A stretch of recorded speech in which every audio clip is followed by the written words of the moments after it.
बिस्मिल्लाहिर्रहमानिर्रहीम। अस्सलाम वालेकुम। कैसे हैं आप सब लोग? आप लोग देख रहे हैं मेरा YouTube channel SR trading club. आज का हमारा टॉपिक है गोल्ड के वीकली एनालिसिस। तो इंशाल्लाह गोल्ड के कंप्लीट एनालिसिस करेंगे और स्पेशली देखेंगे कि नेक्स्ट वीक के अंदर आप लोगों ने किस तरीके से ट्रेड करना है। और आज हमारे पास जो सबसे इम्पोर्टेंट चीज़ रहेगी वो ये रहेगी कि आप लोगों ने देखा होगा कि मार्केट के अंदर काफ़ी ज़्यादा वॉलेटिलिटी आप लोगों को लास्ट वीक के अंदर देखने को मिली, जिसमें आप लोगों को यूएस की तरफ से एक शट डाउन भी देखने को मिला, जिसकी वजह से मार्केट ने जो है वो काफ़ी ज़्यादा जो है वो हाई वॉलेटाइल हुई है। तो इस हाई वॉलेटाइल मार्केट के अंदर आप लोगों ने जो है वो किस तरीके से ट्रेड करना है और मार्केट के जो कैसे ऐसे कौन कौन से इंपॉर्टेंट टेक्निकल लेवल्स हैं जिनको आप लोगों ने इस वीक के अंदर स्पेशली ट्रेड करना है। और ये जो आप लोगों के सामने ये जो शट डाउन चल रहा है, ये शट डाउन कहाँ तक चलेगा और इसका गोल्ड के ऊपर क्या इम्पैक्ट हो सकता है। और सबसे इम्पोर्टेंट चीज़ कि इसकी वजह से ये जो न्यूज़ डिले हो रही हैं, तो ये न्यूज़ कब आप लोगों को देखने को मिल सकती हैं, और इन सारी चीज़ों को आज की डेट के अंदर सब कुछ डिस्कस करेंगे। आप लोगों ने ये एनालिसिस बिल्कुल भी मिस नहीं करना है। और जिन लोगों की सेलें फंसी हुई हैं, जिन लोग सेल के अंदर बैठे हुए हैं, तो उन लोगों के लिए भी आज एक बहुत अच्छी गुड न्यूज़ है कि गोल्ड के अंदर एक अच्छी सेलिंग जो है वो स्टार्ट होने जा रही है। तो वो भी मैं आप लोगों को बताऊँगा कि वो वैसे कौन कौन से लेवल से जो है वो आप लोगों को सेलिंग देखने को मिल सकती है। तो वीडियो आप लोगों ने एंड तक लाजमी देखनी है। तो देर नहीं करते हैं, सबसे पहले देख लेते हैं फंडामेंटल न्यूज़ को कि आज हमारे पास कौन कौन सी ऐसी फंडामेंटल इंपॉर्टेंट न्यूज़ हैं जो इस वीक के अंदर जो है वो आप लोगों को मार्केट को जो है वो स्पेशली काफ़ी ज़्यादा वोलेटाइल कर सकती हैं। तो मैं अगर फंडामेंटल न्यूज़ के हवाले से बात करूं तो आप लोगों को यहाँ पे सामने एक चीज़ नज़र आ रही होगी, मैं यहाँ पे आप लोगों को बता भी देता हूँ। तो यहाँ पे अगर आप लोग देखें तो ऊपर येलो लाइन के अंदर लिखा हुआ है वाज़ेह तौर पे कि शट डाउन है। अभी तक यूएस की तरफ से कोई भी ऐसी जो न्यूज़ नहीं है कि जिसके अंदर ये चीज़ वाज़ेह की जा सके कि ये शट डाउन चलेगा कब तक। अच्छा देखो, यहाँ पे दो तरह के क्वेश्चन होते हैं कि इस शट डाउन, पहली बात तो ये है कि इस शट डाउन का हमें क्या फ़ायदा होगा, और दूसरा इस शट डाउन का हमें नुकसान क्या होगा। ठीक है, क्योंकि ज़ाहिर सी बात अगर हम लोगों ने मार्केट के अंदर ट्रेड करना है तो हम लोग जो है वो प्रॉफिट और लॉस की तरफ दोनों को देखते हैं। अच्छा देखिए, सबसे बड़ा फ़ायदा तो ये होगा कि जैसे ही जब भी किसी करेंसी, पहली बात डिस्कस कर लेते हैं कि शट डाउन होता क्या। अब देखो फॉर एग्जांपल कि जैसे हम लोग अपने पाकिस्तान की बात करें, पाकिस्तान के अंदर हम लोग अगर कुछ इदारों को, जब गवर्नमेंट किसी इदारे को या कुछ इदारों को जो है वो फंड्स जो है वो नहीं देती, इट मीन्स कि उनकी सैलरीज नहीं देती है, तो उसके बाद वो इदारे एहतजाज करते हैं कि जी हम उस वक्त तक काम नहीं करेंगे जब तक आप हमारे प्रीवियस ड्यूज़ जो है वो क्लियर नहीं करेंगे। और सेम यही चीज़ यूएस के साथ हुई है, और यूएस ने कुछ इदारों की फंडिंग जो है वो रोकी है, और जिसकी वजह से आप लोगों को इस दफ़ा एनएफपी भी देखने को नहीं मिली है। इवन जो मेजर रिपोर्ट्स थी वो भी आप लोगों को काफ़ी ज़्यादा मिसिंग नज़र आई हैं, क्योंकि वहाँ के इदारों ने वो रिपोर्ट दी ही नहीं है, क्योंकि इदारे हैं ही बंद। ठीक है, तो एक तरीके से हम लोग कह सकते हैं कि ये एक एहतजाजी कॉल होती है उनकी। ठीक है, तो ये कब तक चलेगी, ये अब तक यूएस गवर्नमेंट ने अभी तक इसके बारे में ऑफिशियली जो है वो हमें नहीं बताया, और ना ही किसी वेबसाइट या ना ही किसी न्यूज़ के अंदर आ रहा है ये कि ये कब तक चलेगी। लेकिन इसका एक फ़ायदा ज़रूर हो सकता है, मैं आप लोगों को वो बताता हूँ। एक चीज़ तो अब देखिए ना, यहाँ पे जब किसी भी मुल्क के अंदर एहतजाज होता है तो उसकी करेंसी और उसकी वैल्यू जो है वो डी वैल्यू हो जाती है, मतलब कि उसके अंदर वीकनेस आना स्टार्ट हो जाती है। और सिंपल सी बात है, जब इंटरेस्ट रेट जब वो मतलब बढ़ाएंगे या कट करेंगे वो तो एक बात का मसला है ना। ठीक है, अब जब करेंसी डी वैल्यू हो जाती है तो उसके बाद अगर आप लोग देखें, हम लोग XAU USD को जब ट्रेड कर रहे होते हैं तो जाहिर सी बात है जो गोल्ड का पेयर होगा तो वो आप लोगों को अप साइड पे देखने को मिल सकता है। ये चीज़ आप लोगों ने अपने दिमाग में रखनी है, क्योंकि मैं उस टाइम से आप लोगों को बता रहा हूँ जब 3300 का ब्रेकआउट हुआ, और ब्रेकआउट के बाद मैंने आप लोगों को बताया था कि गोल्ड अब 4000 तक जो है वो नहीं रुकने वाला है, और 4000 तक इसने जाना ही जाना। पीछे रह के गया है, मतलब 3900 पे पहुंच गया, और जो लास्ट क्लोजिंग हुई थी वो 38.900 पे होगी। ठीक है, तो तकरीबन राउंड अबाउट ही हुई है। ठीक है, कोई 1000 एक पिप का उसके अंदर मूव रहता है, तो वो मे भी पॉसिबल है कि नेक्स्ट वीक के अंदर ये जो मामला चल रहे हैं इसके अंदर आप लोगों को कंप्लीट होता हुआ नजर आ सकता है। अब इम्पॉर्टेंट चीज़ कि ये रिपोर्ट्स भी आ रही हैं, ये नहीं कि ये नहीं आ रही। अगर आप इसके अंदर देखें ना तो इन रिपोर्ट्स को भी रीशेड्यूल किया जाएगा, और वो कब किया जाएगा वो मैं आप लोगों को ग्रुप की वीडियो के अंदर अपडेट करता रहूँगा। तो बाकी ये जो न्यूज़ हैं ये मैं आप लोगों को बता देता हूँ कि इसके अंदर आप लोगों ने जो है वो किस तरीके से अगर आप लोगों ने ट्रेड करना है। अब देखिए, इन न्यूज़ को दोबारा से रीशेड्यूल किया गया है, एक तरीके से। अब ये होता था कि पहले जो होता था कि अब कोई न्यूज़ मिस हो जाती थी, अब ये नेक्स्ट फ्राइडे पे चली गई। वो नेक्स्ट वाली चीज़ें जो है वो आप लोगों ने अपने ज़हन में रखनी है। अच्छा, ये वीक वैसे ही इंपॉर्टेंट रहेगा जैसे हमारे पास जो मंथ का जो फर्स्ट वीक होता है वो इंपॉर्टेंट रहता है, ठीक है। अच्छा, सबसे पहले अगर हम मंडे वाले दिन की बात करें और ट्यूसडे वाले दिन की बात करें तो कोई इंपॉर्टेंट न्यूज़ नहीं है, लेकिन मेरी एक बात याद रखिएगा कि ये जब शटडाउन से जब चीज़ें ओपन होंगी तो जाहिर सी बात है प्रेस कॉन्फ्रेंसेस होंगी और स्टेटमेंट्स आएंगी, तो उसके ऊपर काफ़ी ज़्यादा मार्केट वॉलेटाइल नज़र आ सकता है आपको। और बुध वाले दिन की बात करें तो FMC की मीटिंग है, ठीक है, ये भी काफ़ी ज़्यादा इंपॉर्टेंट है। ये बेसिकली ये मीटिंग मिनट्स है, मीटिंग नहीं है, ये बात याद रखिएगा। एक प्रेस कॉन्फ्रेंस अलग होती है, आप लोग इसको भी FOMC कंसिडर कर रहे होते हैं। ये बेसिकली होता ही है कि FOMC की जो मीटिंग्स होती है उसके अंदर ये बताया जाता है कि अब नेक्स्ट इंटरेस्ट रेट के ऊपर जो है वो कमेटी जो है वो क्या करने जा रही है। और प्रेस कॉन्फ्रेंस एक अलग चीज़ है, वो तो आपको पता है कि फेड सारे सवालों के जवाब देता है, तो उसके ऊपर जो है वो एक अलग चीज़ है, ठीक है। और उसके बाद अगर हम लोग बात करें जुमेरात वाले दिन, थर्सडे वाले दिन की, तो हमारे पास अच्छा एक नहीं दो अनएम्प्लॉयमेंट क्लेम है, ठीक है। अब बंदा यहाँ पे कंफ्यूज हो जाता है थोड़ा सा, आपने कंफ्यूज नहीं होना है। हमारे लिए जो मेन रिपोर्ट रहेगी वो हमारे पास ये दोनों बड़ी मेन रिपोर्ट्स रहेंगी। अब देखें, प्रीवियस वीक का भी अनएम्प्लॉयमेंट क्लेम मिसिंग था और इस वीक का भी, अब ये दोनों एक के अंदर ये यहाँ पे पॉजिटिव बता रहे हैं और एक के अंदर ये नेगेटिव बता रहे हैं। तो एक्चुअल में जब डाटा आएगा तो इंशाल्लाह मैं उसके ऊपर लाजमी अपडेट करूंगा, क्योंकि ये दोनों डाटा से इकट्ठे आने हैं। मेन चीज़ हमारे पास फ्राइडे है, और फ्राइडे की अगर हम लोग बात करें तो NFP, जैसा कि आप लोगों को पता है कि प्रॉपर रीशेड्यूल्ड है, और उसकी NFP के हवाले से अगर बात करें ना, अच्छा एक चीज़ मैं आप लोगों को यहाँ पे दिखाना चाहता हूँ, जो कि हमारे पास एक क्लू भी है। अगर हम लोग थोड़ा सा पीछे जाए ना प्रीवियस वीक के अंदर, तो मैं आप लोगों को कहता हूँ कि अगर आपने NFP को नोटिस करना है तो आप जो है वो ADP की रिपोर्ट को चेक करें। अगर हम लोग ADP की रिपोर्ट को चेक करें, इस दफ़ा ADP की रिपोर्ट हमें नेगेटिव देखने को मिली है। यहाँ पे अगर आप देखें, थी ये पॉजिटिव फोरकास्ट के अंदर, अच्छी खासी पॉजिटिव फोरकास्ट के अंदर थी, लेकिन ये यहाँ पे नेगेटिव देखने को मिली है। लेकिन उसके बावजूद भी अगर आप इसका मूव चेक करें ना, तो गोल्ड ने नीचे की तरफ मूव किया था। तो यहाँ पे एक चीज़ समझनी है कि इस दफ़ा दोबारा से जो है वो NFP के अंदर भी आप लोगों को ट्रैप देखने को मिल सकता है। ये चीज़ आप लोगों ने समझनी है, क्योंकि जैसा मूव ADP का होता है वैसा ही सेम आप लोगों के पास NFP का होता है। ये बात आप लोगों ने अपने दिमाग में बिठा लेनी है, ठीक है। अच्छा, यहाँ पे पॉजिटिव बता रहे हैं, लेकिन एक्चुअल में जब आएगी तब की तब देखेंगे इसको, ठीक है। उसके बाद हमारे पास अनएम्प्लॉयमेंट का रेट है, ये भी तकरीबन सेम ही बता रहे हो, मतलब थोड़ा बहुत डिफरेंस होगा, और वो भी सिर्फ NFP की रिपोर्ट के अंदर होगा। तो यहाँ पे ये चीज़ें भी आप लोगों को काफ़ी ज़्यादा जो है वो फ्राइडे वाले दिन वॉलेटाइल कर सकती है। इस टाइम के ऊपर आप लोगों ने स्पेशली बचना है, ठीक है। अच्छा, तो उसके बाद अगर हम लोग 7 बजे की ये देख लें ना, यहाँ पे उन्होंने वाज़ह तौर पे लिखा हुआ है कि ये जो रीशेड्यूल्ड है ना, यहाँ पे लिखा हुआ है ये सारी चीज़ें। यहाँ पे टाइम वही है जो सेम पुराना टाइम हुआ करता था हमारे पास, 5:30 वाला, ठीक है। उसके बाद अगर हम लोग 7 बजे की बात करें तो 7 बजे हमारे पास कंज्यूमर सेंटीमेंट का डाटा है, ये भी काफ़ी ज़्यादा इंपॉर्टेंट रहता है। और फ्राइडे क्लोजिंग होती है, आपको पता है मार्केट वैसे भी जो है वो बड़ा उछल कूद कर रही होती है, तो फ्राइडे आप लोगों ने थोड़ा सा एहतियात करनी है, क्योंकि यहाँ पे बहुत सारे लोगों का नुकसान होता है। क्यों? न्यूज़ के अंदर बहुत बड़ी स्पाइक्स बन रही होती हैं और आप लोगों को समझ नहीं आ रहा होता, क्योंकि समझ क्या मैं कहता हूँ, टेक्निकली तो चल ही नहीं रहा होता है कहाँ पे स्टॉप लॉस रखें और कहाँ पे एंट्री करें। तो आप मार्केट से फ्राइडे वाले दिन, मेरा मशवरा ये है कि जिन लोगों के छोटे अकाउंट्स हैं ना, वो दूर ही रहे तो बेहतर है। बाकी मैं टेक्निकली आपको बता देता हूँ कि टेक्निकली कौन से लेवल्स आप लोगों ने ट्रेड करने हैं। तो यहाँ पे ये हमारे पास जो है वो टेक्निकल चार्ट है, और टेक्निकल चार्ट को तो ये डेली का है। वैसे मैं एक दफ़ा वीकली क्लोजिंग चेक कर लेता हूँ कि वीकली क्लोजिंग इस दफ़ा किस तरीके से हुई है। चलिए जी, अभी तक इसके अंदर कोई भी मैं कहता हूँ ना कि सेलिंग वाला एविडेंस ही नहीं है। ये लगाएगा भाई 4000, क्योंकि अगर आप लोग एक चीज़ देखें ना यहाँ पे, तो मैंने आप लोगों को बताया हुआ था कि जब तक इसके अंदर कोई वीकली सेलिंग कैंडल क्लोज नहीं हो जाती तब तक आपने इसके अंदर कोई भी सेल जो है वो नहीं देखना है। तो अभी तक ये क्लोजिंग जो है वो देखें तो बिल्कुल बुलिश वाली साइड पे, मैं कहता हूँ कि एक तरह से ये माराबुजो कैंडल जो है वो यहाँ पे बना है, तो ये मजीद ऊपर जा सकता है, 4000 का लेवल है, ठीक है। अच्छा, इसको डेली से हमारा एनालिसिस स्टार्ट होगा कि डेली के अंदर मतलब क्या कुछ था, कैसे हम लोगों ने अपनी एंट्रीज को प्लान करना है। तो वो मैं चीज़ें आप लोगों को अब साथ साथ आप लोगों को बताता रहूँगा कि किस तरीके से जो है वो आप लोगों ने चीज़ों को प्लान करना है, ठीक है। अच्छा, यहाँ पे सबसे इंपॉर्टेंट चीज़, जब टेक्निकल एनालिसिस कर रहे होते हो ना, तो फिर चीज़ों को टेक्निकली तौर पे देखें। अब देखें, एक चीज़ होती है फंडामेंटल एनालिसिस, एक होता है टेक्निकल एनालिसिस।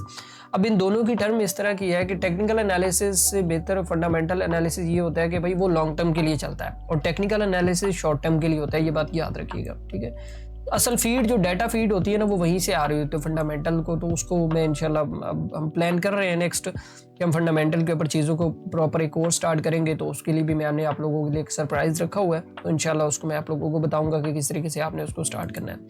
अच्छा, यहाँ पे अगर हम लोग थोड़ा सा टेक्निकल पॉइंट के हवाले से बात करें तो ये हमारे पास जैसे ही ये वही चीज़ है जो मैं आपको वीडियो के स्टार्ट के अंदर बता रहा था कि जैसे ही 3300-3400 का ब्रेकआउट हुआ तो उसके बाद अगर आप लोग देखें तो प्राइस ने जो है वो पीछे मुड़ के नहीं देखा कि गोल्ड की प्राइस ने कि ये हो क्या रहा है। ठीक है, अब ये यहाँ पे इसने अच्छी खासी रेंज के बाद अगर आप लोग देखें तो यहाँ पे ब्रेकआउट हुआ और ब्रेकआउट के बाद अभी तक जो है वो कोई रिट्रेसमेंट नहीं है। लेकिन इसके अंदर ना एक बड़ी खुशाइन बात ये है कि इसने ना छोटे छोटे ऑर्डर ब्लॉक्स बना दिए। अब इनका फायदा पता क्या होता है? अब ऑर्डर ब्लॉक्स मैं आपको बताता हूँ जिनको हम ओबीबी कहते हैं। ठीक है, तो यहाँ पे ये हमारे पास एक ऑर्डर ब्लॉक बन गया यहाँ पे। ठीक है, उसके बाद ये हमारे पास एक यहाँ पे ऑर्डर ब्लॉक बन गया।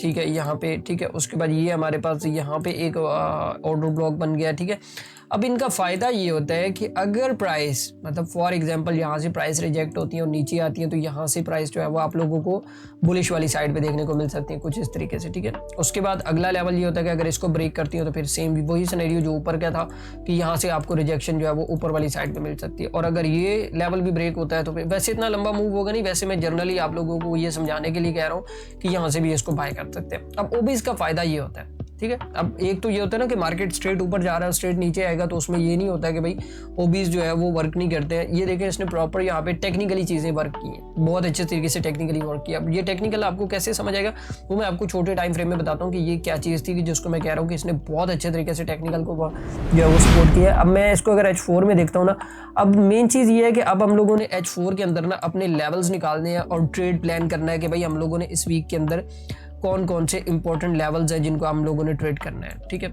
अच्छा यहाँ पे मैं इसको थोड़ा सा जूम कर लेता हूँ। अच्छा, यहाँ पे जो हमारे पास जो सबसे इंपॉर्टेंट लेवल रहेगा ना इस वीक के अंदर जो ठीक है, अच्छा यहाँ पे इसको कर लेते हैं। अच्छा, ये एक तो ये वाला सपोर्ट एरिया काफ़ी ज़्यादा इंपॉर्टेंट रहेगा क्योंकि ये वीकली एनालिसिस है, थोड़ा लंबा बताना पड़ता है क्योंकि आप लोगों को थोड़ा सा उसमें चीज़ों को नोटिस किया करें। उसके बाद अगर हम लोग इसकी बात करें यहाँ पे इसकी वीक की, तो ऑलमोस्ट इसने ये वाली वीक जो है वो टेस्ट मतलब जिसको हम कहते हैं कि यार एक तरीके से उसने मतलब एफवीजी फिल कर लिया यहाँ पे, तो एफवीजी को फिल करके वो ऊपर निकल गया। और हमारे पास जो अब तक का जो सबसे स्ट्रॉन्ग रेजिस्टेंस एरिया है वो ये वाला रहेगा। मैं यहाँ पे इसको लिख भी देता हूँ ताकि आप लोगों को समझ आ जाए कि भाई कौन कौन से लेवल जो है वो हमारे लिए काफ़ी ज़्यादा इंपॉर्टेंट रहेंगे इस वीक के अंदर। ठीक है, ये है।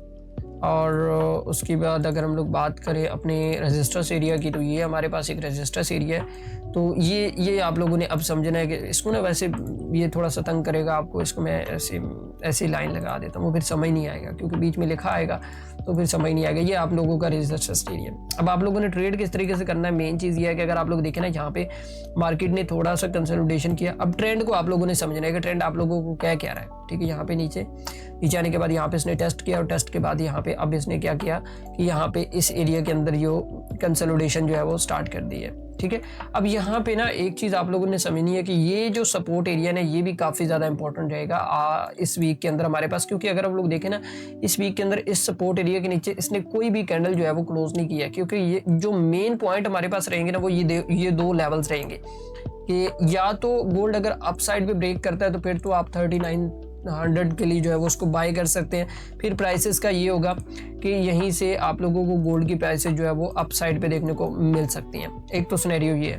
अब दूसरा सिनेरियो हमारे पास ये रहेगा कि यहाँ से प्राइस अगर रिजेक्ट होती है तो यहाँ पे हमें बहुत अच्छी बाइंग जो है वो देखने को मिल सकती है, जो कि पर्सनली मैं लॉन्ग टर्म से यहीं आपको प्रेफर करूँगा कि भाई आप जो है वो 3842 के लेवल से जो है वो बाय करें यहाँ तक, मतलब ऊपर आप उसको 4000 तक करीब भी होल्ड कर सकते हैं। और अगर ये लेवल ब्रेक हुआ तो मैं आपको मजीद ग्रुप के अंदर जो है वो अपडेट कर दूंगा। लेकिन जो हमारे पास अगर आप लोग एक चीज़ देखें ना, जो हमारे पास जो मेजर लेवल रहेगा जिसको हम लोग कहेंगे कि यार हम लोग अगर उसको 1 महीना भी होल्ड करना चाहे ना कर सकते हैं, वो ये वाला लेवल है। तकरीबन हमारे पास 3800 का लेवल भी यार उसको कह सकते हैं। क्यों?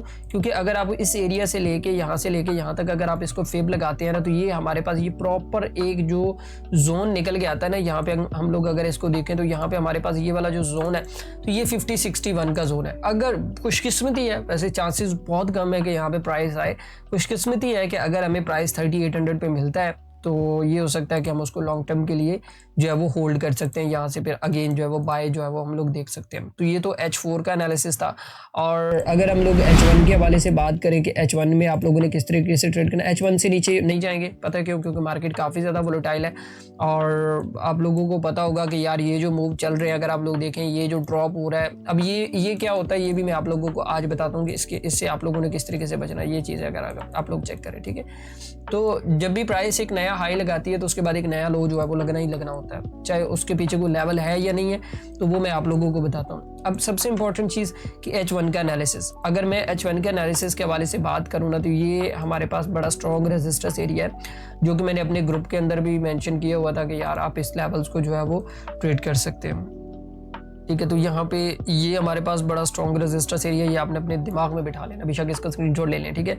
और उसके बाद ये हमारे पास एक जो सपोर्ट एरिया था वो ये वाला था, ठीक है। यहाँ पे ये भी काफ़ी ज़्यादा इंपॉर्टेंट रहा है इस वीक के अंदर, और यहाँ पे ये वाला जो सपोर्ट है इस वीक के अंदर ये भी इंपॉर्टेंट रहेगा। अब बहुत सारे लोगों का क्वेश्चन था सर ये तो यहाँ पे तो एक सपोर्ट है, ठीक है, चलो वो तो चीज़ समझ में आती है कि यहाँ से प्राइस जो है वो आपके पास ये सपोर्ट एरिया टेस्ट करने आ सकती थी, लेकिन ये मिड में से बीच के घूम के जाना ये समय से बाहर है। मैं आप लोगों को यहाँ पे एक चीज़ बताता हूँ, आप लोग जब भी मार्केट को देख रहे हो, मार्केट ड्रॉप हो रहा होता है, तो आपने कोशिश ये करनी है कि प्रीवियस लो से लेके मतलब हाई तक की आप लोगों ने फेबो प्लॉट कर लेनी है। अब देखें हमारे पास जो प्रीवियस लो और हाई है वो ये वाला जोन है। अगर आप देखें ना, ये हमारे पास प्रीवियस लो है और ये हमारे पास प्रीवियस हाई है। अब इससे लेके यहाँ तक आप लोगों ने क्या करना होता है, क्योंकि हमें रिट्रेसमेंट देखनी होती है, जब प्राइस नीचे गिर रही होती है तो कहाँ से हम लोगों ने बाय करना होता है, हमारे लिए तो मेन टेक्निकल लेवल वही रहता है ना।